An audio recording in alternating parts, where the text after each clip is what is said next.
Bonjour à tous. Lors des 4 conférences précédentes, nous avons identifié les impasses physiques, comptables et financières dans lesquelles les gestionnaires de la société industrielle croissanciste ont entraîné les citoyens du monde. Impasses constituant des éléments intrinsèques de la croissance, intrinsèques, c'est-à-dire situés à l'intérieur d'elle-même, comme relevant de son essence propre. Eh bien, nous allons maintenant nous attacher, dans les 4 conférences qui vont suivre, à mettre en lumière des éléments extrinsèques de la croissance, c'est-à-dire des représentations, des manifestations, a priori extérieures à son essence constitutive, mais que nous pensons directement reliées à elle en tant que conséquence directe de son existence. Du même coup, notre regard se portera directement sur l'espèce humaine, en proie à une mutation accélérée de type Homo sapiens vers celui d'Homo industrialis, qui nous fera entrer dans un registre moins technique, relevant plus de l'anthropologie sociale, terme aujourd'hui consacré comme devant remplacer celui d'ethnologie, et qui nous amènera à aborder des thèmes de sciences humaines, dont le premier aujourd'hui traitera de la santé. La santé est classiquement placée au 2e rang fondamentaux des besoins de l'homme, ou, si on préfère, au 1er rang des besoins fondamentaux non organiques, que sont la respiration, l'alimentation et le sommeil, tels qu'ils sont par exemple représentés sur des schémas de type pyramide de Maslow. Mais dans ce cas d'espèce, la santé de l'homme est reliée à un besoin plus large, pouvant être défini comme le besoin de sécurité, représenté aussi bien par la recherche d'un abri contre les aléas climatiques et contre les prédateurs naturels, donc pour se protéger de ce que nous pourrions appeler les externalités négatives naturelles, par la recherche d'un abri contre les agresseurs humains, c'est-à-dire finalement pour se prémunir des externalités négatives de l'organisation sociétale, et, plus globalement, la recherche de protection contre tout ce qui pourrait être susceptible de lui ôter la vie. Cette acception générique de la santé comme étant l'état d'un homme restant en vie nous rapproche immédiatement d'un des motifs les plus couramment énoncés par la philosophie sociale pour expliquer la mise en place d'une organisation collective pendant la période de transition néolithique. En appui de ce raisonnement, nous nous fonderons également sur les thèses de nombreux philosophes, dont notamment Thomas Hobbes, qui estiment que la justification première de l'État et de sa puissance coercitive, c'est la préservation de la vie des individus. De ce point de vue, le prince, qu'il soit de facture plus ou moins démocratique, mais là n'est pas le problème pour l'instant, le prince n'est reconnu par les masses, c'est-à-dire obéi, plus ou moins aveuglément, que s'il peut garantir à coup sûr la vie de ses sujets. Toutes les autres garanties qu'il pourrait promettre ne seraient finalement qu'accessoires et secondaires. La garantie de la survie, donc de la santé, serait en définitive la seule qui importe réellement aux yeux du peuple pour lui monnayer sa soumission. Dès lors, et après avoir entériné cet axiome fondateur de toute organisation sociétale, nous pouvons être amenés à mieux comprendre le sens de certains discours de nos dirigeants, qui, en situation par exemple de crise sanitaire de type épidémique, s'exclament « La santé avant tout, la santé doit être placée au-dessus de tout ». Cette affirmation, de par son caractère péremptoire, la santé doit, et de par son caractère terriblement globalisant, au-dessus de tout, se suffit à elle-même et n'a pas besoin d'être argumentée, au point qu'il apparaît superflu même d'invoquer la notion d'intérêt général. Car si dans d'autres domaines, le recours à l'argument de l'intérêt général, qui, rappelons-le, est un concept non défini juridiquement, bien que fondant pratiquement tout le droit public français, c'est-à-dire finalement relevant nommément de l'arbitraire le plus total, puisqu'il désigne une option qui est censée s'imposer d'elle-même sans qu'il soit besoin de la justifier par une règle écrite à l'avance. Ce recours à l'intérêt général, qui est globalement utilisé pour couper court à tout débat contradictoire. Eh bien, dans le domaine de la santé, il n'est même pas besoin de brandir la notion fumeuse d'intérêt général, il suffit simplement de déclarer « la santé doit être mise au-dessus de tout » pour que personne n'ose dire le contraire ou même demande à en débattre. Mais au fond, qu'est-ce que c'est que la santé? A priori, cette notion désigne un marqueur des fonctions vitales et organiques d'un être vivant, animal ou végétal. Une bonne santé signifiera donc un bon fonctionnement de l'ensemble des membres et organes d'un sujet humain. Et à l'inverse, une mauvaise santé indiquera l'existence de déficiences dans le fonctionnement de toute ou partie de cet ensemble. Face à cette définition, qui, nous semble-t-il, ne souffre pas de contestation, une première question se pose. Si nous prenons la peine de définir ce qu'est une mauvaise santé et ce que c'est qu'une bonne santé, où se situe donc le juste milieu, c'est-à-dire une santé normale? Une première option de réponse à cette question serait de considérer qu'en matière de santé, la normalité n'existe pas. Ce qui reviendrait à dire qu'il n'existe pas de grille de critères suffisamment établie, définissant la santé normale d'un individu. Autrement dit, que nous ne savons pas, que personne ne sait ce que c'est que la santé, et que nous ne sommes pas en mesure de distinguer une bonne santé d'une mauvaise santé. Une deuxième option de réponse à la question de savoir ce que c'est qu'une santé normale serait, au contraire, d'affirmer qu'une santé normale, c'est une bonne santé, et donc, par voie de conséquence, qu'une mauvaise santé, c'est une santé anormale. Cette distinction revêt toute son importance, car elle nous amène tout droit à une évaluation de la santé de nature écologique.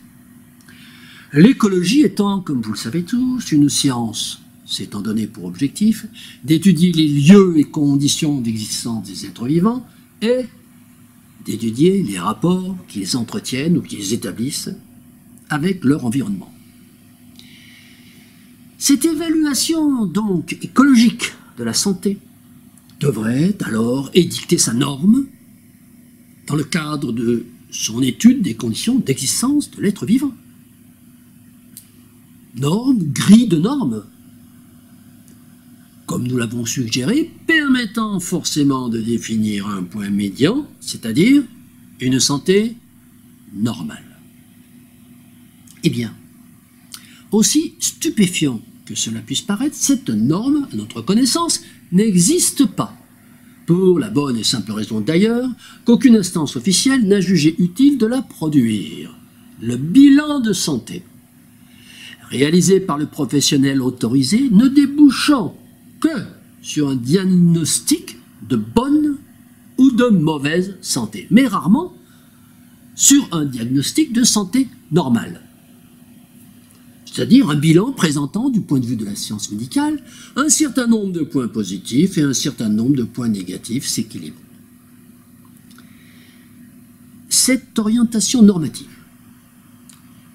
doublée d'une incitation permanente des pouvoirs publics et des professionnels dits de santé, une incitation permanente au dépistage tous azimuts et à la tyrannie des check-up, visant à culpabiliser et ou à effrayer tous ceux qui ne s'y soumettraient pas, ne peut que nous plonger dans la plus grande perplexité car elle revient, en fin de compte, à identifier la norme au zéro défaut de la grille d'évaluation de la médecine autorisée et vise au final à la médicalisation systématique de toute la population. Et pourtant, il existe une définition universelle de la bonne santé, inscrite dans le préambule de 1946 de la Constitution de l'Organisation mondiale de la santé, l'OMS. C'est celle-ci. Être en bonne santé signifie qu'on n'est pas porteur d'une maladie ni blessé, mais aussi que l'on se sent en pleine possession de ses moyens physiques et intellectuels. Voici la définition de l'OMS. Cette définition introduit un critère subjectif en termes d'auto-examen clinique qui semble totalement absent des pratiques médicales, tout au moins au sein des pays occidentaux et plus généralement de ceux de l'OCDE, ce qui tendrait à prouver qu'elle n'est pas respectée dans son intégralité. En tant que principe fondateur, la première prémisse, ne pas être porteur de maladie, ayant pris le pas sur la seconde, se sentir en forme, afin de pouvoir se rapprocher le plus possible d'une knockisation généralisée de la population par l'application à la lettre de la devise « Tout bien portant est un malade qui s'ignore ». Dans cette optique, renforcée ou provoquée par la mercantilisation des professions médicales et pharmaceutiques, le plus important n'est pas de ne pas tomber malade, mais c'est d'avoir les moyens de se soigner lorsqu'on est malade. La notion de maladie étant naturellement étendue au dépistage, à savoir que tout individu peut être déclaré malade alors qu'il se sent en bonne santé, à la condition que les experts de la profession marchande de la santé apportent des preuves techniques d'anomalies constatées par des moyens de laboratoire autres que des moyens cliniques. Par voie de conséquence, et à l'appui de cette orientation de la profession autorisée, une savante confusion est entretenue par la communication publique entre dépistage et prévention. Plus que confusion, nous devrions même dire synonymie, à tel point que les actions publiques objectivement relevant du dépistage sont officiellement dénommées campagnes de prévention.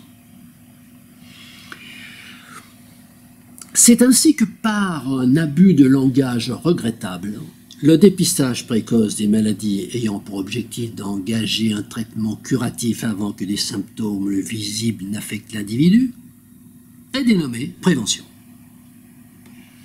Alors qu'il a pour effet immédiat et objectif de transférer dans la catégorie des malades des individus présentant par ailleurs cliniquement tous les signes de bonne santé, au sens de la définition de l'OMS. Cette dérive sémantique aboutit même au final à rayer carrément du dictionnaire le sens initial du terme prévention et à le remplacer en quelque sorte par le terme de curation anticipée. Au niveau anthropologique,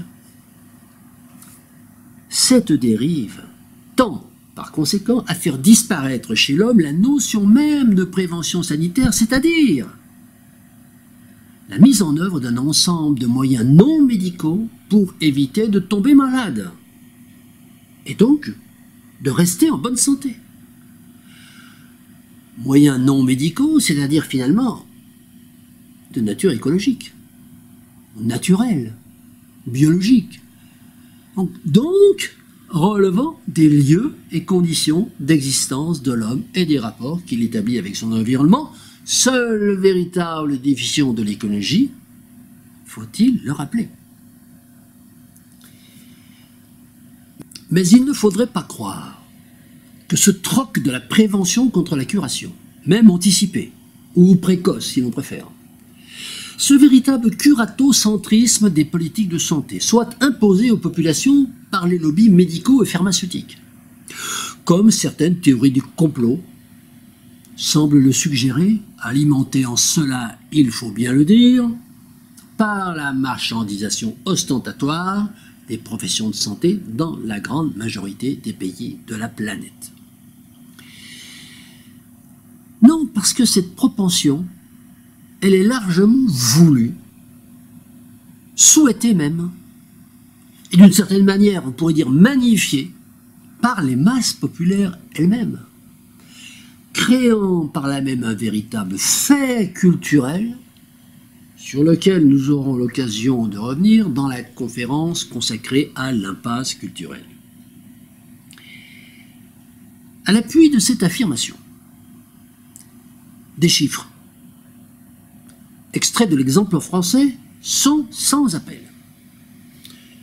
D'après une étude de 2018 menée par le LEM sur le rapport des Français aux médicaments. Alors le LEM, c'est le syndicat des entreprises pharmaceutiques, syndicat inscrit en tant que représentant d'intérêt auprès de l'Assemblée nationale et ayant, pour information que chacun peut interpréter comme il veut, ayant engagé environ 1 million d'euros au titre de ses activités de représentation d'intérêt auprès du Parlement. Eh bien, d'après cette étude menée par l'Ipsos pour le LEM, pour ce qui concerne la fréquence de prise de médicaments des Français, 48% des Français prennent des médicaments tous les jours. Ce pourcentage n'était que de 42% en 2012. Et si l'on monte à une fois par semaine, prise de médicaments une fois par semaine, nous obtenons 66% des Français qui prennent des médicaments une fois par semaine. Concernant maintenant l'indice de confiance des Français envers les professionnels de santé, arrive en tête le médecin traitant, avec 95% d'indice de confiance. Ensuite, le pharmacien, avec 90%, le médecin traitant avec 95%, le pharmacien avec 90%. À égalité avec le chercheur, 90% d'indice de confiance. Et nous tombons à 49% pour les laboratoires. Alors, ce distinguo fictif entre chercheurs et laboratoires est extrêmement révélateur du phénomène de révération dont bénéficie le chercheur.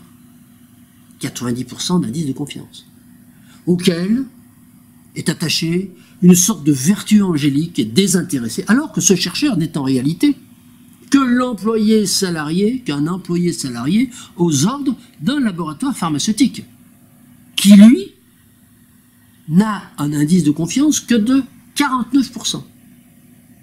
Laboratoire pharmaceutique engagé dans un processus commercial ordinaire de la société capitalistique et donc en recherche du profit maximal. Alors toujours au niveau de l'indice de confiance, le responsable politique tombe lui à 12%. Cet indice de confiance si bas confirme encore, s'il en était besoin, le désir profond des populations de se référer à une expertocratie plutôt qu'à leurs représentants, c'est-à-dire finalement à eux-mêmes, puisque ces représentants sont censés être le reflet et la cristallisation du vœu populaire. Nous retrouvons ici une illustration particulièrement édifiante de la fameuse expression d'Ivan Illich, aujourd'hui, les scientifiques ont remplacé les prêtres. Conférant encore un peu plus un caractère religieux aux croyances modernes, ici exprimé par ce terme à résonance technologique d'indice de confiance. Alors concernant maintenant les peurs relatives à la santé, voilà ce que nous dit cette étude. 65% des gens ont peur de contracter une maladie nouvelle contre laquelle on ne saurait pas lutter.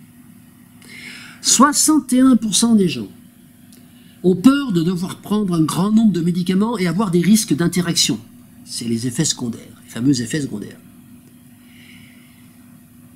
60% des gens ont peur d'être victimes d'une infection contre laquelle les antibiotiques ne sont pas efficaces, ne sont plus efficaces. Mais malgré ces peurs qui sont liées à l'absorption croissante des médicaments, les gens considèrent tout de même, on le lit dans cette étude, que les médicaments se sont améliorés dans ces 20 dernières années. 7 Français sur 10 le pensent. Et de ce fait, il leur accorde un indice de confiance à ces médicaments très élevé, un indice de confiance qui avoisine 80%. Dans une autre enquête, toujours pour le LEM, les entreprises du médicament, enquête celle-ci en date de mars 2020, nous apprenons que plus d'un tiers des Français sont touchés par une ALD, affection de longue durée, dont 50% pour les plus de 60 ans, mais tout de même 26% parmi les moins de 35 ans, ce qui montre que la dépendance aux médicaments de synthèse commence à s'installer très tôt dans la pyramide des âges, préfigurant l'obligatoire béquille chimique à partir du 3e âge. Concernant enfin les vaccins qui font actuellement l'essentiel de l'actualité médicale et même de l'actualité tout court, dans ce contexte de crise sanitaire mondiale que nous connaissons. Une autre enquête du 13 novembre 2018 montre que le niveau de confiance des Français reste élevé concernant les vaccins et stable dans le temps. Alors, un indice de confiance autour de 70%, ce qui laisse préfigurer un engouement massif pour les vaccinations contre le Covid-19 et un succès probable des campagnes publiques de vaccination sans qu'il soit besoin, même pour les responsables oligocratiques, de le rendre obligatoire. Les quelques agnostiques ou opposants faisant d'alors figure de mauvais citoyens. Bien plus, cette étude indique que 3 Français sur 4 considèrent les entreprises du médicament, notez bien le terme entreprise, comme des acteurs essentiels du système de santé, leur attribuant par ailleurs, dans 61% des cas, un rôle économique et sociétal majeur en matière de création d'emplois, ce qui semble confirmer l'idée que la maladie est finalement une bonne chose pour l'économie en général et pour l'emploi en particulier. Alors, nous pourrions naturellement multiplier presque à l'infini les chiffres et les données statistiques relevant de telle ou telle étude et traitant de la question de la santé, mais ce petit florilège succinct mais factuel suffit déjà à en esquisser une image saisissante. Du coup, au milieu de cette épaisse forêt de certitudes massivement adoubées, certaines questions, que nous pourrions pourtant juger essentielles, peinent à se frayer un chemin et atteindre la lumière du débat, d'autant que la récente contre-mesure de la théorie des complots, sur laquelle nous reviendrons en détail dans le chapitre sur l'impasse culturelle, cette contre-mesure vient à chaque fois contrer son avancée putative, l'avancée putative du débat. C'est ainsi qu'une simple question comme « N'est-il pas plus important de faire en sorte de ne pas tomber malade que de faire en sorte d'avoir des médicaments pour se soigner quand on est malade ?» Cette simple question pourra passer pour suspecte aux yeux de la profession autorisée, suspecte de cacher en réalité une volonté de laisser mourir les gens sans les soigner, la communauté sanitaire organisée, utilisant volontiers la technique du procès d'intention, à l'encontre des simples agnostiques de son sacerdoce incontestable. Une autre question comme celle-ci. Les conditions de vie de la civilisation moderne et les évolutions de la pharmacomédecine nous permettent-elles de tomber moins malades? De moins tomber malades? Ou bien au contraire, les facteurs de mauvaise santé augmenteraient-ils de par les conditions de vie de la civilisation moderne? Et la pharmacomédecine ne ferait-elle finalement que faire en sorte de mieux les gérer afin que nous puissions maintenir inchangés inchangées nos conditions et modes de vie modernes de consommateurs dociles? Cette question également, ainsi formulée, pourra paraître suspecte et sera naturellement soigneusement éludée dans le cas bien improbable où des représentants de la santé officielle accepteraient un débat de fond sur ce thème. Mais pour pousser encore un peu le raisonnement, il y a une autre question à poser aux officiels de la santé publique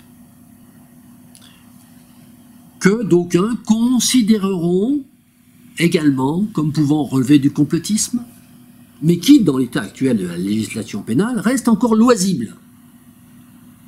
Et donc, nous ne saurions résister à l'envie de la poser, tant que nous pouvons encore le faire. C'est celle-ci. Certains pensent que le système civilisationnel actuel crée des pathologies spécifiques, notamment dues à la toxicité des aliments produits par l'agriculture chimique industrielle, à la pollution, au stress de la vie moderne et au déséquilibre alimentaire. D'autres vont même jusqu'à imaginer que l'industrie pharmaceutique, et avec elle la profession médicale, est en réalité complice de la diffusion de ces pathologies afin de pouvoir réaliser des profits induits en proposant des médicaments pour les traiter. Et ce serait en quelque sorte un système gagnant-gagnant du capitalisme industriel en général, qui ferait du profit en fabriquant à la fois le poison et le contre-poison. Que pensez-vous de cette vision des choses? Cette question pourrait aussi être complétée par cette autre. La médecine ne consiste pas qu'à tenter de guérir les maladies. Elle a également pour vocation de faire en sorte qu'elles ne surviennent pas, ces maladies. C'est ce qu'on nomme la prévention. Mais on constate aujourd'hui que les politiques de prévention se résument principalement à des actions de détection précoce des maladies, au lieu de réellement mettre en œuvre des dispositifs pour qu'elles n'apparaissent pas. Il semble donc qu'il y ait confusion, plus ou moins intentionnelle, entre la notion de prévention et celle de dépistage. Qu'en pensez-vous? En allant encore plus loin, nous pourrions imaginer encore une autre question, qui serait celle-ci. Que pensez-vous de la formule « Être bien soigné, c'est recevoir des conseils pour ne pas tomber malade ». Et pensez-vous qu'elle puisse faire l'objet d'une autre, que cette technique puisse faire l'objet d'une autre médecine, par exemple, médecine non officielle? Alors, aux représentants de la profession autorisée, restant probablement interloqués devant de telles questions, nous relirions paisiblement le texte intégral du serment du Conseil de l'Ordre des médecins, communément dénommé serment d'Hippocrate, afin de leur donner le temps de se ressaisir et de rassembler leurs arguments.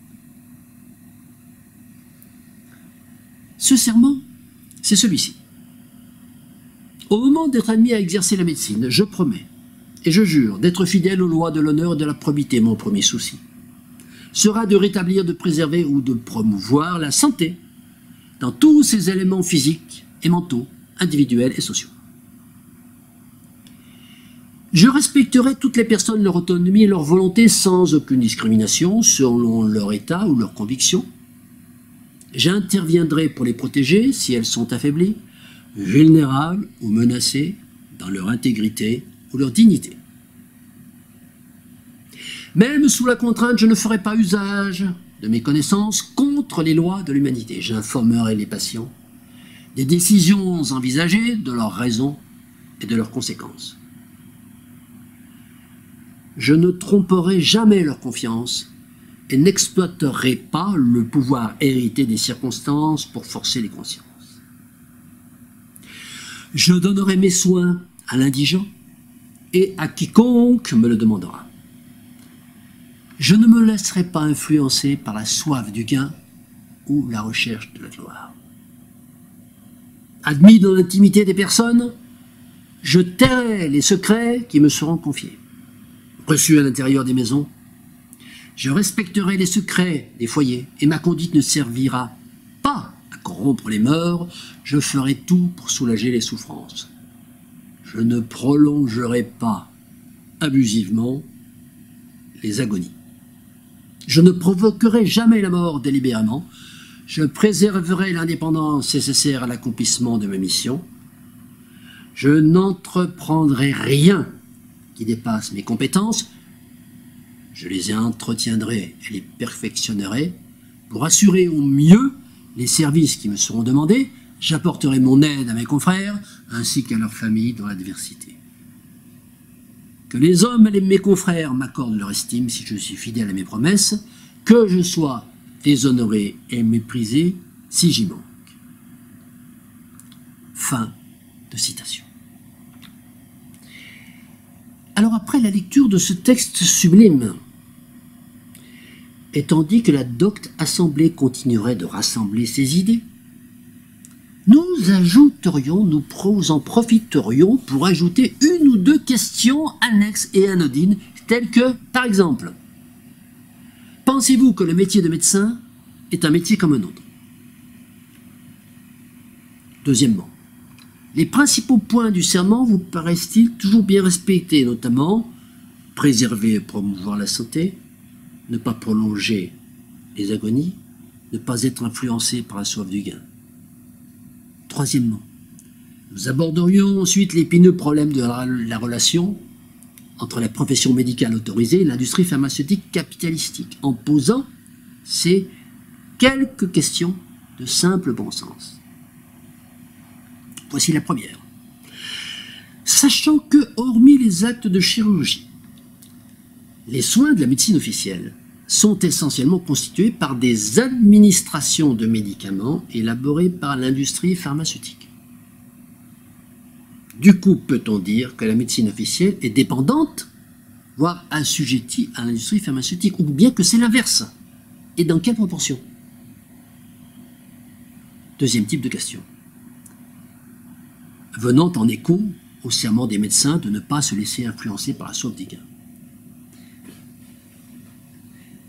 Peut-on dire que l'industrie pharmaceutique ne fonctionne pas comme une activité commerciale ordinaire et qu'elle était exempte, qu'elle serait exempte de tout objectif lucratif?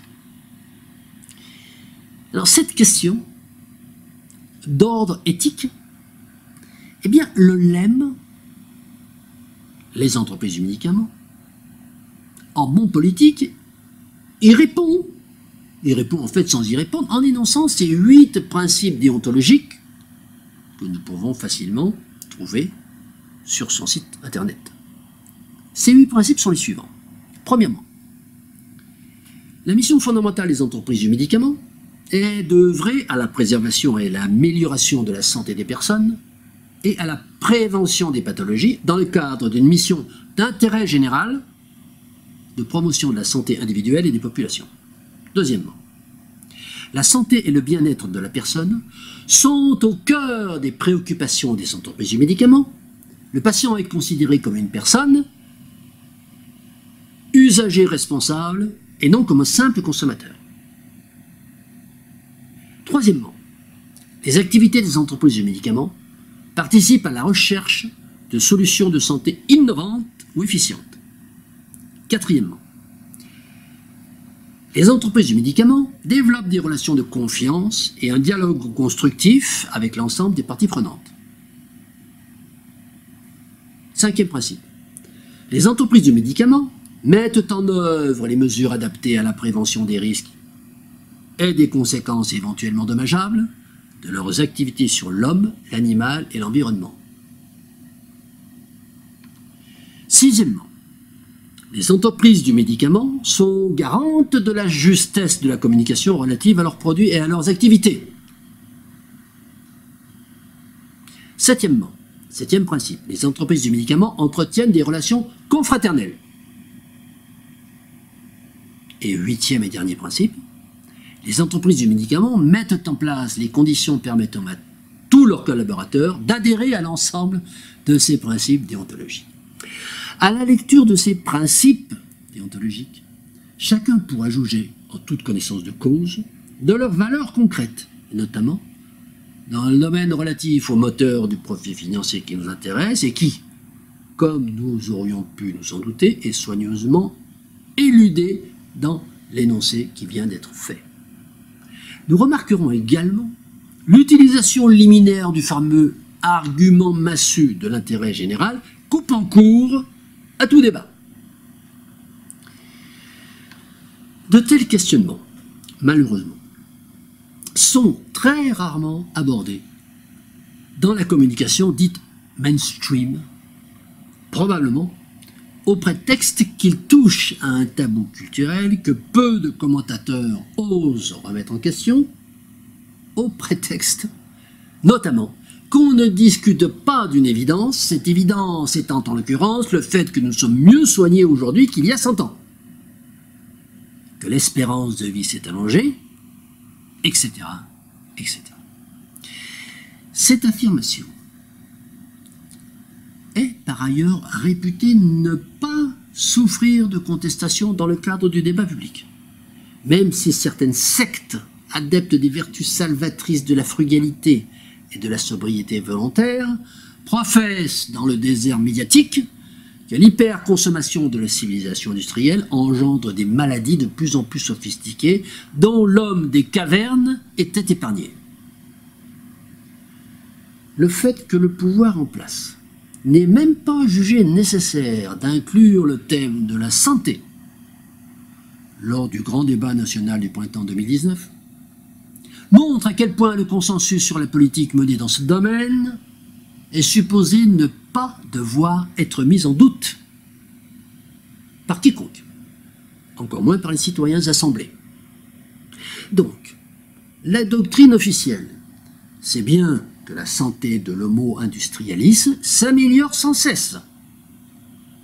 La preuve en étant apportée par le fait que son espérance de vie est passée de 48 ans en 1900 à 84 ans en 2012, et cela en dépit des propos d'esprit tatillon et méprisables qui argueront que ces résultats arithmétiques sont dus plus à l'acharnement thérapeutique de médicastres obsessionnels sur des individus en voie de décrépitude qu'à la comptabilisation de jeunes vieillards maintenus en forme olympique. Nous avons dit précédemment que la sécurité constituait la principale monnaie d'échange entre le peuple et l'État. Le premier, le peuple, consentant une quotité de soumission proportionnelle à la quantité de garanties promises par le second, l'État. Cette sécurité réclamée par le peuple, en contrepartie de l'abandon de l'essentiel de sa liberté et de sa responsabilité individuelle, en même temps. Elle s'entend dans tous les secteurs de la vie en société, c'est-à-dire pas seulement dans le domaine de la protection physique et patrimoniale des individus entre eux, mais également pour tout ce qui concerne la protection de chaque individu contre les aléas de la nature, la maladie, et par extension les errements de l'activité économique, le chômage, les tracas de la condition humaine, l'aide sociale, et même contre l'inéluctabilité de l'affaiblissement physique, la retraite. Ces quatre piliers maîtres de l'édifice protecteur, que sont l'édifice protecteur étatique, que sont la santé, la retraite, le chômage et l'aide sociale, classés ainsi dans leur ordre d'importance, paraissent ancrés depuis l'origine des hommes, alors qu'en réalité, le plus ancien date de moins de 60 ans. La protection santé en France, en effet, fut érigée en 1945 après que le Conseil national de la résistance ait inscrit à son programme un plan complet de sécurité sociale visant à assurer à tous les citoyens des moyens d'existence dans tous les cas où ils seraient incapables de se procurer par le travail, avec une gestion appartenant aux représentants des intéressés et de l'État. Mais revenons au centre de notre propos, qui est d'évaluer les résultats constatables aujourd'hui, mais aussi les conséquences prévisibles à plus ou moins long terme de la politique de santé de la société industrielle capitaliste croissanciste mise en place depuis son avènement, c'est-à-dire depuis 1850. Nous disons bien la politique de santé et pas les politiques de santé.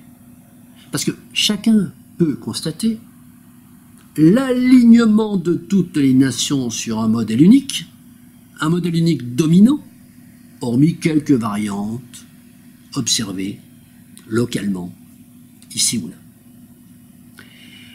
Le traitement mondial de la crise actuelle du Covid-19 nous en donne d'ailleurs un exemple frappant, de par l'adhésion universelle à l'idée du traitement médicamenteux comme étant la seule solution, en l'espèce un produit chimique de synthèse dénommé vaccin, et démontre donc bien l'unicité de la stratégie de santé de l'ensemble des peuplades d'Homo industrialis. Mais pour pouvoir évaluer cette politique de santé de la société croissanciste, et cela est bien au centre de notre propos, nous devons disposer d'outils de mesure fiables et surtout d'outils signifiants. Alors quels sont ces outils de mesure? Quels sont ceux que nous propose la société industrielle? Sont-ils fiables? Sont-ils signifiants? En existe-t-il d'autres qui ne seraient pas proposés, voire rejetés, décriés ou pourquoi pas calomniés par la société industrielle? Voici toute une série de questions très intéressantes que nous allons nous efforcer de débroussailler. Mais auparavant, nous devons traiter un point préalable. Avons-nous le droit de nous poser de telles questions? Le droit au sens juridique et au sens pénal du terme. Cette interrogation n'est pas anodine, ni provocatrice d'ailleurs, dans la mesure où une tendance existe actuellement dans de nombreux pays développés, c'est-à-dire aux pointes de la croissance, une tendance à légiférer sur l'information générale et scientifique en particulier, c'est-à-dire interdire la diffusion d'une information ou d'un raisonnement qui n'aurait pas été validé en amont par un organisme certificateur, et ceci dans le but avoué de permettre au grand public de se forger ses opinions profondes et personnelles à partir de sources contrôlées. Cette tendance se concrétise déjà par des actions précises, comme par exemple la loi contre la manipulation de l'information, dite loi fake news ou loi Infox, adoptée en France le 22 décembre 2018, suivie par d'autres lois similaires dans d'autres pays développés comme l'Allemagne ou Singapour, et qui permet notamment de signaler ou même de supprimer toute une catégorie de publications, notamment sur les réseaux sociaux. Nous pourrions également citer l'outil Deconex, élaboré par la presse subventionnée, et qui délivre des certificats de fiabilité plus ou moins élevés aux publications écrites ou audiovisuelles circulant dans les différents médias de communication. C'est ainsi qu'en nous posant simplement la question de savoir si les outils de mesure de la bonne santé physique des humains habitant la planète sont pertinents, nous devons prendre garde à ne pas nous mettre dans le champ d'application de cette loi du 22 décembre 2018,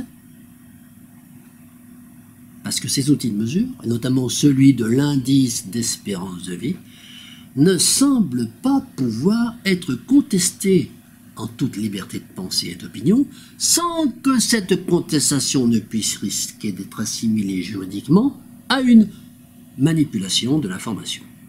Don't act. Alors, cet indice de l'espérance de vie, cet indice qui, comme nous l'avons dit tout à l'heure, est passé en France de 48 ans en 1900 à 84 ans en 2012, et qui est généralement estimé, en l'absence toutefois de données fiables, à 35 ans en 1750, est le principal, si nous y regardons de plus près en réalité, le seul indicateur validant la politique sanitaire, en tout cas le seul indicateur mis en avant par les pouvoirs publics pour évaluer l'état de santé global des citoyens. Or, l'utilisation de cet indicateur appelle plusieurs remarques. La première sera d'ordre statistique. dans le sens où la représentation graphique de l'évolution de l'indice d'espérance de vie en fonction du temps, depuis l'âge du néolithique, fait apparaître une très grande similitude avec la représentation graphique, avec les courbes que nous avons déjà étudiées et qui représentent, elles, l'évolution de la prédation des ressources naturelles finies, de l'évolution du PIB, de l'évolution de la population. C'est-à-dire avec une quasi-linéarité en abscisse jusqu'en 1850 et un cabrage asymptotique sur l'axe des ordonnées à partir de cette date conventionnellement choisie comme marquant le début de la société industrielle croissanciste. Cette première observation tendrait à accréditer l'idée que la croissance s'accompagne et corrélative d'une augmentation de l'espérance de vie et par induction de raisonnement contribuerait dans le même temps à améliorer la santé de l'espèce humaine. Cette conclusion hâtive doit, dans un premier temps, être modérée, et même, comme nous le verrons, dans un deuxième temps, en partie contredite. Un premier ajustement est relatif aux facteurs qui déterminent l'augmentation de l'espérance de vie. Facteurs qui sont bien connus, notamment une bonne hygiène corporelle et domestique, une alimentation quantitativement et qualitativement équilibrée, des conditions satisfaisantes de logement et de travail, notamment au niveau de sa pénibilité, sans oublier une minimalisation du stress dans la vie courante, dans la vie quotidienne de l'individu. Bien sûr, s'ajoutent à cette liste les progrès de la médecine curative, qui est le principal moteur de l'augmentation de l'espérance de vie, puisque tous les chiffres s'accordent à dire qu'ils ont pratiquement à eux seuls contribué à multiplier par 2 cet indice depuis 1910, date après laquelle les premiers facteurs précités, facteurs sociétaux, n'ont contribué que pour une part minoritaire à l'accroissement de la durée de vie de l'homo industrialis. Si nous résumons donc la version historique officielle et non contestable sans risquer l'accusation de négationnisme, et en prenant les chiffres en référence de la France, cela donnerait ceci. 1. Aux alentours des années 1750, l'espérance de vie était de 35 ans pour une population de 24 millions d'homo pré-industrialis. 2. Aux alentours des années 1900, l'espérance de vie est montée à 48 ans pour une population de 40 millions d'homos en cours d'industrialisation. Le gain de 13 ans de l'indice pouvant être attribué essentiellement à l'amélioration des facteurs sociétaux, hygiène, alimentation, travail, logement, stress. En 2017, l'espérance de vie est de 83 ans pour une population de 66 millions et demi d'homo industrialis. Le gain de 35 ans par rapport à 1900 devant être majoritairement attribué à l'action de la médecine curative. Pour mémoire, il convient d'indiquer que depuis 2017, les chiffres montrent un tassement, voire un léger recul de l'espérance de vie. Alors, il ressort de ces considérations un point majeur. C'est qu'il est important de bien distinguer ce qui relève de la médecine et ce qui relève des facteurs sociétaux, en tant qu'élément constitutif de l'augmentation de l'indice d'espérance de vie. Cette distinction causale, nous conduit à une autre distinction, celle-ci de nature essentielle, relative à l'essence, à savoir distinguer ce qui relève consubstantiellement de la croissance industrielle et ce qui pourrait ne pas en relever. Autrement dit, pourrions-nous imaginer qu'une société puisse améliorer l'hygiène, l'alimentation, les conditions de travail, le logement, le stress, sans passer par une forte croissance industrielle? La réponse est naturellement oui. D'un autre côté, pourrions-nous imaginer qu'une société puisse développer une médecine à haute technologie médicamenteuse sans passer par une forte croissance industrielle? La réponse est naturellement non. Ces deux affirmations, ces deux réponses pourraient faire débat et constituer même un débat fondamental pour une société, par exemple, de l'après-croissance. Que cette après-croissance, d'ailleurs, soit volontaire ou contrainte. Mais nous nous en tiendrons aujourd'hui, pour rester centrés, bien centrés sur l'objet de notre étude, à la constatation factuelle que la communication officielle de la société industrielle croissanciste assimile le facteur santé au seul facteur médecine, plus précisément médecine médicamenteuse, et qu'elle est en cela relayée par l'immense majorité des masses populaires. Donc, la formule « être en bonne santé, c'est se soigner en absorbant des médicaments » ne semble pas devoir être contredite par aucun zélateur de la société industrielle. Mais nous avons tout à l'heure établi un parallèle entre les deux indicateurs que sont l'espérance de vie et le PIB, produit intérieur brut, en faisant simplement remarquer que leur représentation graphique sur un repère orthogonal présente une inflexion croissante homothétique. Eh bien, ce parallèle visuel peut, naturellement, être élargi au contenu signifiant de cet indice qui, tout comme le PIB, ne mesure qu'un élément de la question. De la même façon que nous avons montré dans la première conférence sur l'impasse comptable, que nous avions sous-titré le mirage du PIB, de la même façon que nous avons montré que ce PIB ne rendait pas compte, contrairement d'ailleurs à ce qu'affirme l'INSEE dans son livret à quoi sur le PIB, ne rendait pas compte de la bonne santé de l'économie, nous avons déjà commencé à suggérer que l'indicateur de l'espérance de vie pourrait lui aussi possiblement ne pas rendre compte correctement de la bonne santé de l'homo industrialis. Le fait avéré est déjà explicité précédemment que la politique de santé de la société industrielle croissanciste néglige les thérapies préventives. Thérapies préventives au sens d'éviter de tomber malade et non pas de détecter précocement les premiers signes de la maladie. Rappelons encore une fois cette distinction. Eh bien, ça constitue déjà un premier élément de preuve, puisque cela associe indubitablement la bonne santé de l'individu à la prise de médicaments élaborés par la chimie de synthèse des laboratoires industriels. Commençons toutefois à prendre conscience de cet inconvénient statistique. Les gestionnaires de santé ont tenté récemment d'élaborer un leurre qu'ils ont dénommé espérance de vie en bonne santé. Cet indicateur, dont l'acronyme est EVBS, en anglais Healthy Life Years ou HLY. Cet indicateur était annoncé comme devant mesurer le nombre d'années moyen de bonne santé que l'on peut espérer vivre au sein de l'indicateur strict de l'espérance de vie dans les conditions médicales, sociales et sanitaires du moment.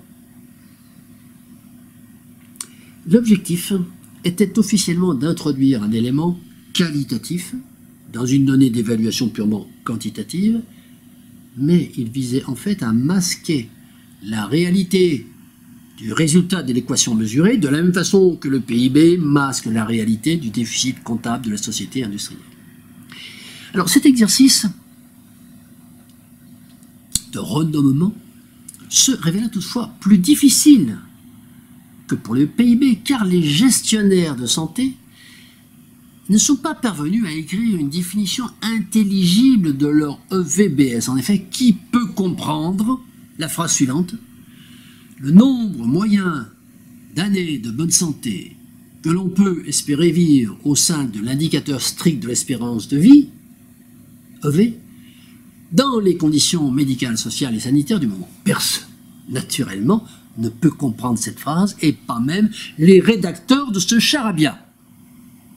C'est pourquoi les gestionnaires de santé ont intelligemment simplifier le problème en sortant un nouvel indicateur dénommé espérance de vie sans incapacité, EVSI, qui est d'ailleurs recommandé par l'Union européenne, celui-ci.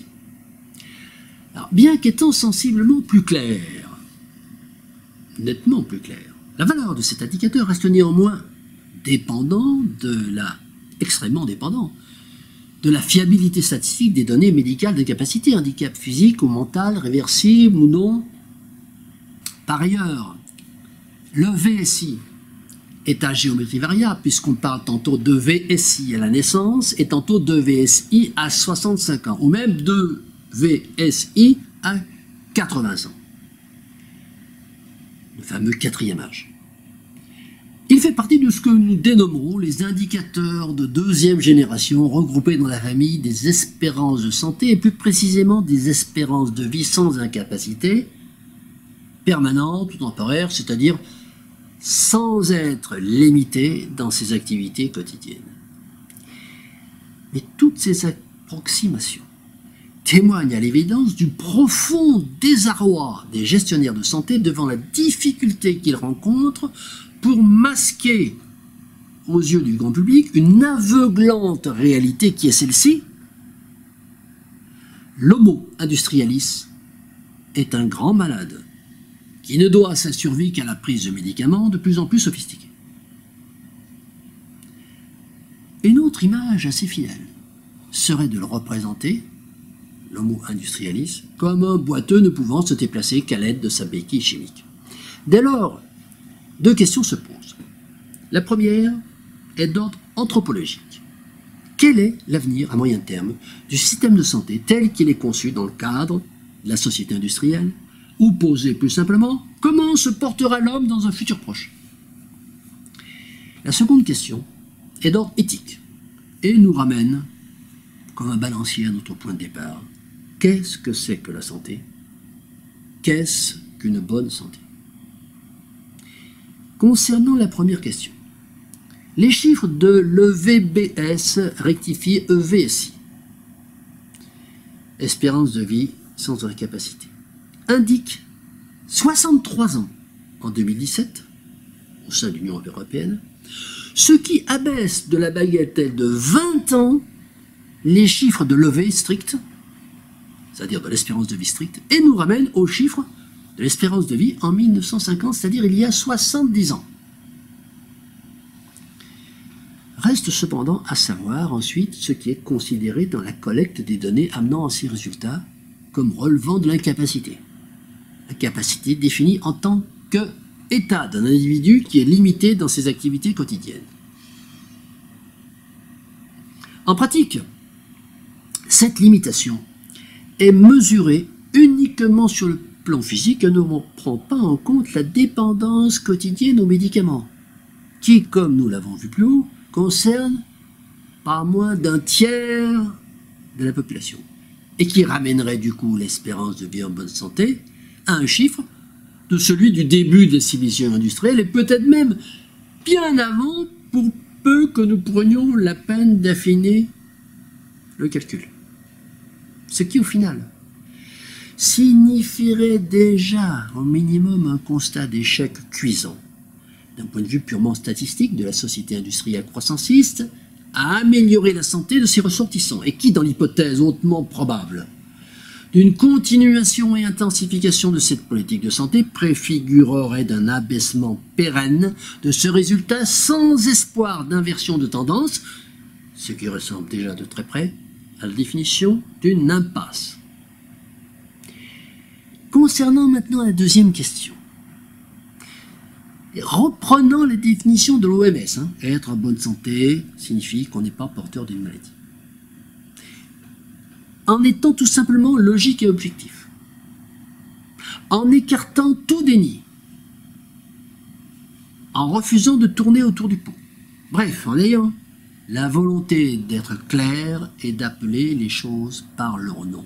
Nous ne ferons que nous reporter à l'étude de 2015 de l'Observatoire sociétal du médicament, menée toujours par le LEM, sur le rapport des Français aux médicaments, dans laquelle nous apprenons avec stupéfaction que 2% seulement de la population ne prend jamais de médicaments, c'est-à-dire au sens littéraire du terme, est en bonne santé.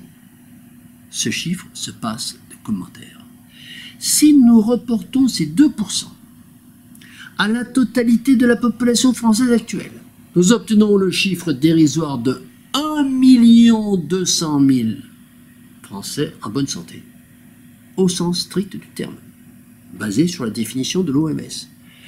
Chiffre qui doit être mis en comparaison avec le chiffre de 35 millions de Français de l'année 1850 qui n'absorbaient aucun médicament chimique de synthèse et qui, de ce fait, pourraient être considérés comme étant en bonne santé. En poussant encore un peu plus le raisonnement, nous pourrions considérer qu'à cette époque, tout individu qui était en vie était en bonne santé, et que de ce point de vue, le système de santé de la société industrielle obtient des résultats 30 fois moins bons que le système antérieur. En remontant encore un peu plus loin dans le temps, nous pourrions également nous demander comment est-ce qu'on pourrait noter la santé des gens du Moyen-Âge, ou plus loin encore de l'Antiquité, voire de l'homme de Néandertal. À ce propos, de récentes études ont montré que l'estimation à 35 ans de l'espérance de vie au Moyen-Âge, voire moins, était largement discutable. Notamment une étude basée sur des ossements datant d'entre 475 et 625 a révélé que certains d'entre eux auraient pu appartenir à des personnes dont l'âge dépassait largement cet âge de 35 ans. De fait, la croyance largement répandue aujourd'hui, selon laquelle vivre au-delà de 35 ans au Moyen-Âge aurait constitué une chance inouïe, voire quelque chose qui n'arrivait jamais, n'a rien à voir avec la réalité. C'est ainsi que nous pouvons très bien considérer que l'âge moyen de décès de tous ceux qui survivaient à la mortalité infantile, principal facteur statistique, ceux qui mangeaient à leur faim et étaient correctement logés, deuxième facteur statistique, se situait au Moyen-Âge aux alentours de 70 ans, et sans l'aide de la pharmacopée moderne. Ce qui nous rapproche singulièrement des chiffres actuels de la fameuse EVBS ou EVSI. Ceci étant posé, nous ne pouvons omettre dans cette étude de l'incidence de la croissance industrielle sur la santé humaine. Et en lisant avec l'actualité du Covid-19, de parler des phénomènes épidémiques dans la société moderne. Dans un texte publié en juillet 2020 sur le site Médecine et Sciences de l'INSERM, sous licence Creative Commons et assorti d'une déclaration de l'auteur certifiant sur l'honneur n'avoir aucun lien d'intérêt concernant les données publiées dans son article, le professeur Patrice Debré de l'Académie nationale de médecine et du département d'immunologie à l'hôpital de la Pitié-Salpêtrière nous éclaire remarquablement sur plusieurs points en relation avec notre étude.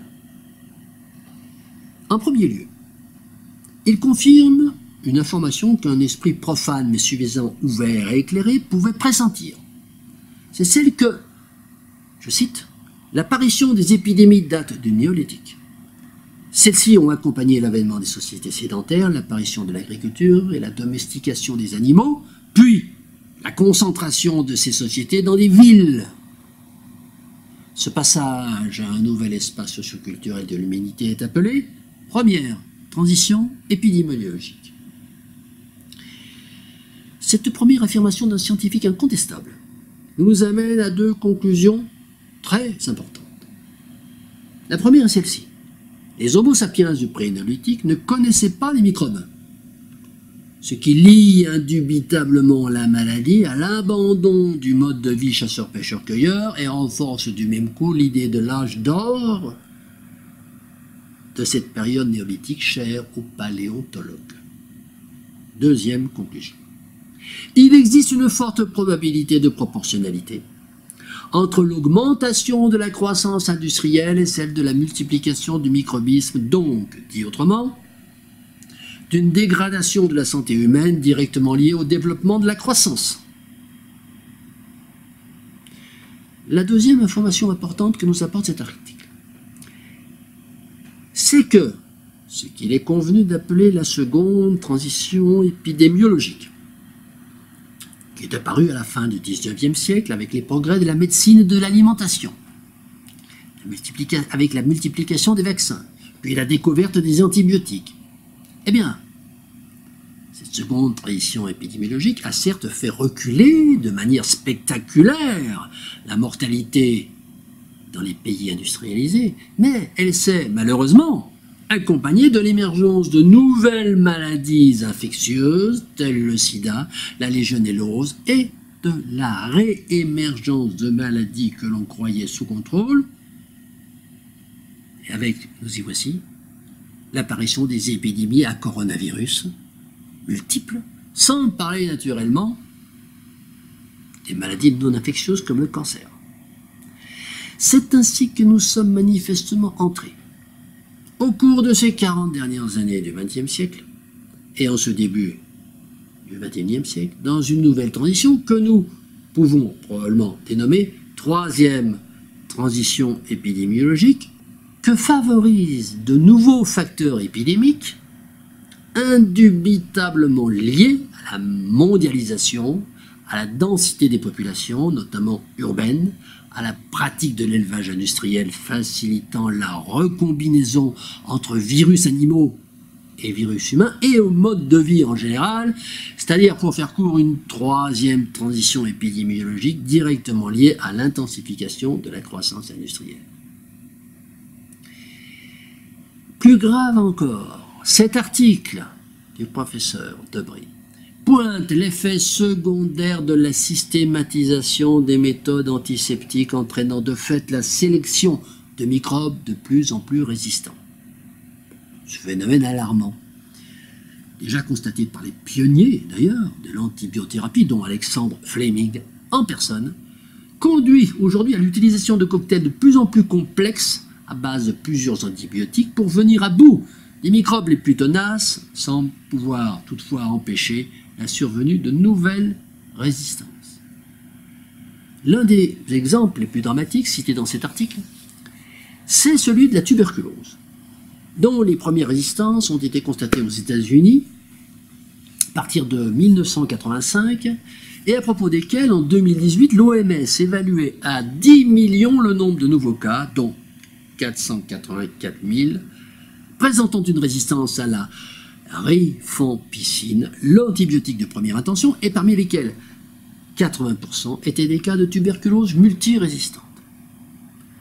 Cette réalité inquiétante est factualisée par ces chiffres. Elle est déjà aperçue par le grand public, ainsi que nous l'avons déjà indiqué tout à l'heure en citant cette étude du LEM, où se manifestent de nouvelles peurs populaires relatives à la santé, comme le fait de contracter une maladie nouvelle contre laquelle on ne sait pas lutter, ou être victime d'une infection contre laquelle les antibiotiques ne seraient pas efficaces. Le professeur Debré conclut enfin son article en affirmant la nécessité de développer ce qu'il nomme une culture du risque en matière de santé. Une culture du risque, que nous traduirons plus explicitement en culture de la peur du microbe, notion qui sera, elle aussi, plus largement étudiée dans le cadre de la prochaine conférence sur l'impasse culturelle. Alors, toutes ces considérations, vous l'avez bien compris, nous amènent, pour notre part, à la conclusion évidente que l'indice de développement de la société industrielle croissanciste est inversement proportionnel à l'indice de bonne santé, pris au sens de capacité d'auto-résistance à la maladie, de l'homo industrialis, qu'on pourrait représenter en termes mathématiques par l'équation delta du PIB égale 1 sur delta de santé. Variation du PIB égale 1 sur variation de la santé. Mais à cette équation, qui ne rend compte, en réalité que de l'effet proportionnellement néfaste de l'augmentation de l'indice de croissance de la société industrielle sur la capacité d'autorésistance à la maladie de l'homme, nous devons associer une autre équation qui établit, elle, une relation dans les mêmes proportions inverses entre le développement de la politique de santé de la société industrielle, à savoir son option curato-centrée, et, toujours, cette capacité d'autorésistance à la maladie qui constitue objectivement le seul indice de bonne santé de l'espèce, d'ailleurs validé par la définition même de l'OMS que nous avons rappelée à plusieurs reprises. Équation qui pourrait être représentée en termes mathématiques par l'équation delta de politique de santé égale 1 sur delta de la santé. Cette deuxième équation venant naturellement s'associer à la première équation pour former un système cumulatif particulièrement inquiétant. Cette falsification voulue du rendu statistique des gestionnaires de la société croissanciste pour ce qui concerne la santé physique de l'individu, elle est naturellement de même nature que la falsification dont nous avons déjà parlé, de celle du rendu comptable pour ce qui concerne l'économie, avec l'utilisation du seul PIB. De même que nous avons indiqué dans les conférences précédentes que seule la présentation des résultats de l'économie en comptabilité du stock au lieu de la comptabilité de flux, seule cette présentation était pertinente et signifiante. De la même façon, nous considérons que l'indice EV, espérance de vie, ou EVBS ou EVSI ne saurait rendre compte de la bonne santé d'une population, au contraire de ce que pourrait faire un indice simple et clair, indice que nous avons déjà suggéré précédemment, qui serait celui de la proportion de la population, pourcentage de la population, n'ayant pas recours à la pharmacopée médicamenteuse chimique durant sa période de vie. Or, nous avons vu que cet indice pouvait être estimé actuellement à 2%, d'après les études officielles réalisées par les gestionnaires de santé, ce qui prouve indubitablement la chute vertigineuse de cet indice depuis l'avènement de la civilisation industrielle, puisque cet indice était par définition de 100% avant cette date. Et donc, par voie de conséquence, ce qui dénote une dégradation générale de l'équilibre biologique de l'espèce, concomitamment et consubstantiellement au développement de la société croissanciste. C'est ainsi que nous nous rendons compte que la croissance économique entraîne l'humanité dans une spirale mortifère qui, chaque jour, rend l'individu un peu plus fragile et en même temps un peu plus dépendant de son addiction médicamenteuse. Cette double peine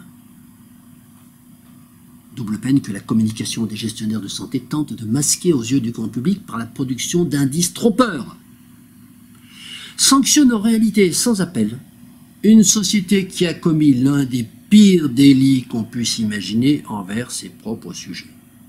Ce pire délit a été celui d'amoindrir les capacités physiques des individus au point de de transformer les forts en frêles et les robustes en fragiles. Ce pire délit a été celui de diversifier les sources de microbes et les causes des maladies. Ce pire délit a été celui de n'avoir pas su apporter une réponse autre que médicamenteuse à toutes ces maladies. Avec une circonstance aggravante, c'est d'être dans l'incapacité absolue de garantir une durabilité du dispositif industriel de fabrication de ces mêmes médicaments. Cette société aujourd'hui ne peut qu'être mise en accusation car l'accumulation de ses mauvais choix, guidée par la mire absolue de la sacro-sainte croissance, a manifestement engagé l'humanité sur une fausse route sanitaire. Une fausse route sanitaire. Une bonne route sanitaire eût été de faire coïncider la croissance économique avec une croissance de la robustesse de l'individu et une augmentation de son immunité aux microbes, virus et maladies en tout genre. c'eût été pourtant la moindre des chances que les gestionnaires croissancistes, dont l'incommensurable orgueil de toute puissance dans le domaine des avancées physiologiques, qui est exposé chaque jour dans le champ médiatique, que ces gestionnaires croissancistes soient parvenus au moins à rendre l'homme imperméable à la maladie, afin que la seule cause de sa fin de vie soit tout simplement le seul phénomène naturel de vieillissement. Et à défaut, nous le leur pardonnerions volontiers d'avoir su le rendre immortel ou même augmenté, voire transhumain, comme ils disent. Car cette toute petite chose qui se dénomme l'accession à l'immunité pour tous. Nous disons toute petite chose parce que comparé au catalogue interminable des promesses scientifiques les plus extravagantes, cette exigence nous apparaît somme toute comme une simple peccadille.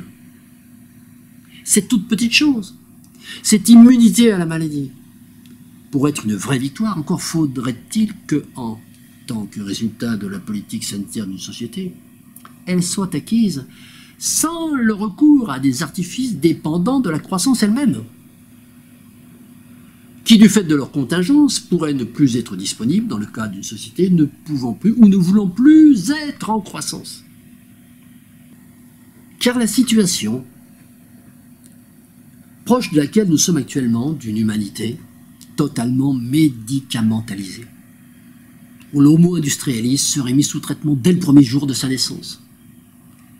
Cette situation ne présenterait pas qu'un caractère désagréable pour seulement quelques esprits chagrins, quelques esprits passéistes par affection, ou rétifs par jeu au progrès technologique, mais elle présenterait cette situation surtout un danger mortel pour une société qui serait progressivement ou subitement privée de ses moyens de production industrielle. Qu'adviendrait-il dès lors, et pourquoi pas dès aujourd'hui, si les capacités de production industrielle de l'industrie médicamenteuse venaient à décliner? Quelle serait l'incidence sur les chiffres statistiques de l'espérance de vie? Mieux vaut se contenter de poser la question que de tenter d'y répondre. Cette bonne route sanitaire, à l'inverse, que nous venons d'évoquer n'est malheureusement qu'un rêve. Nous ne pourrons même pas dire, malheureusement, à nos enfants et nos petits-enfants, vous voyez, la croissance qui s'achève aujourd'hui nous a au moins apporté une meilleure santé, une meilleure résistance à la maladie en toutes circonstances. Elle nous a permis de renforcer notre immunité naturelle sans que nous soyons dépendants d'aucun agent externe. Eh bien, nous ne pourrons malheureusement pas leur dire cela, puisque bien sûr, c'est tout le contraire qui s'est passé. Et cela sans que nous puissions voir lucidement la manière et les moyens d'y changer quoi que ce soit. Parce que nous sommes réellement, objectivement et définitivement engagés dans une impasse sanitaire. Je vous remercie et à bientôt.